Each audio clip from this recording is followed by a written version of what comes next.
to another edition of Max and Nicky VGM Reactions. Today we're going to be listening to Passing Breeze from the video game OutRun. Now, We're going to be listening to the version that is from the Sega Genesis. or Sega Mega Drive, yeah. which came out in 1991. Of course, this originally came out for arcade, I think, in 1986. But and the music is written by Hiroshi Kawaguchi. I know this is a longer track than usual for a video game song, but But it's all good. it's so good, it'll pass by you like a breeze, right? If you're new to the channel, or if you like what you hear and see today, make sure to hit the subscribe button, hit the like button, and if you're feeling extra generous and want to help support the channel, please consider donating to us on Venmo or PayPal. Links are going to be in the description below. We also do comedy and a little music ourselves. If you want to check some of that stuff out, please follow us at Max and Nicky on Instagram and TikTok. With all that said, let's get into it with Passing Breeze from OutRun. Here we go.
man, You that's know- just like a full on It's cinematic, actually. instrumental It's cinematic. instrumental movement almost. You know, It is a cinematic.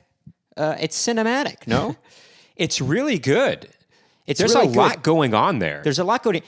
First, I want to take note of the LCR panning on this song. Yes, there's it's, left, center, right. It's not panning. always done, but they're really utilizing the panning on this. The full especially spectrum there's here, a point where if you're listening or with actually just left, headphones, center, right, rather. there's instrumentation that kind of really it goes back and forth Yes, it between goes the back left and and forth, right. back and forth. Yes, very cool. And there's also there's a hit that happens on the offbeat that I kept trying to it's figure like out.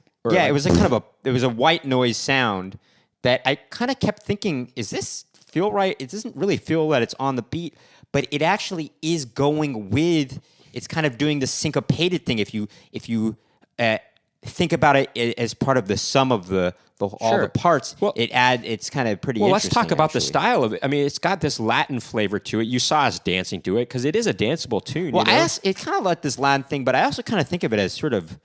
It reminds me of being sort of in a Western kind of too, actually a little bit. Oh no! To me, it's very almost. It's almost, But it kind of makes me feel like you're galloping or something. It's almost like some kind of South American dance tune, you know? I guess you were. I suppose you were actually right about that. But I keep thinking of just some kind of Western kind of. Think of bum ba dum ba dum bum bum. It kind of has this galloping, but bum ba da dum ba da dum ba da dum ba da dum ba da dum. But it's interesting if you listen to the drum beat. It kind of the style of drumming changes. You know, in the B section, it kind of becomes a little bit more driving. You know, no Right. pun intended, because this is a racing game. Right, right. But it does have that boom, kind of, Yeah. you know, that kind Sure. of beat, you know. And what's interesting is it loops. It does this full thing, and then it loops and does a And you repeat. think that you think you've already completed the song, But you would be wrong You would about be that. wrong to think so. because it goes into this whole bridge section that is like another. It's a coda. It's like the coda. Yeah, and know? it really brings you on this whole other journey, and then it returns back to that. Well, right. It almost has a right. It almost has this sort of that's great. reflective quality to it during that bridge, and then it gradually gets back into a more driving state, and it makes you feel like when you come back to the melody, you really feel It like makes you feel come like back you're home. about to come home. You're really It's ending the almost movie. like you're you know? driving and you're cinematic, You're as Max racing. said. You're driving, and then you go on to sort of the plains, and And then you're it fades reflecting, away. and you're reflecting, and then you kind of are thinking, I got to get back in it, and you get back in it. You know, it's And then it's it really fun. fades out at the end, which I really like. Right. You know? Again, that's what makes me think it's cinematic. It's really cool. Really neat, yeah. You know, there's so many different instruments going on too. You know, Well, I love that there's this interplay on the side. You know, you have your main melody at the front in the center, and then on either side they're kind of playing with these. They're in harmony with each other. Right. These two things on the left and the right ears. and then let us not forget about the bass is really kind of doing a lot here too, and it's really cool. You know, I mean, it's kind of got this Latin tropical flavor to it, almost kind of like a reggaeton kind of quality. I was going to say, you know, that is or a whatever that reggaeton. is, maybe just a samba kind of a thing. I guess. Well, that beat is, you know, I wouldn't call this. I mean, this is it's not reggaeton. But, No, I know, but- the beat kind of reminds you, of or what maybe you like a might hear. tropicali kind of thing. I don't know. Anyway, it is. But very I cool. love that. I love those breaks where it goes bum bum, you know, dun dun dun dun dun. You know, it has it's almost this. You have these hits, and you have this drum break. You know, that's kind of It's interesting. really No other interesting. instrument. It's you know? really fusing a lot of different genres. I was It's gonna got say- that Latin flair, but that part da da da da da. Da-da-da-da-da-da-da. What is that? I mean, it's Well, something. you know, those drums make you think it's sort of a rock tune. Yeah, kind of a little bit, rock you know? thing, but also like an easy listening rock kind of a thing. Easy rock kind of thing. Doesn't that make you think of a Western kind of? It kind of fuses Latin and I want to say late 70s, early 80s adult contemporary, you know, meets easy Maybe rock. some fusion in there. Yeah, some jazz fusion. This track has got and it all. I'm gonna say Western too. This track has got it all. I think we could keep going off on about this, but I think that'll do it for today. If you like what you heard and saw today, make sure to hit the subscribe button, click the like button, and if you're feeling extra generous, please consider donating to the channel and helping us grow the channel by going to Venmo or PayPal. The links will be in the description below. And if you want to check out our comedy and music, please follow us at Max and Nicky on Instagram and TikTok. Thank you for tuning in to another edition of Max and Nicky BGM Reactions. See you next time.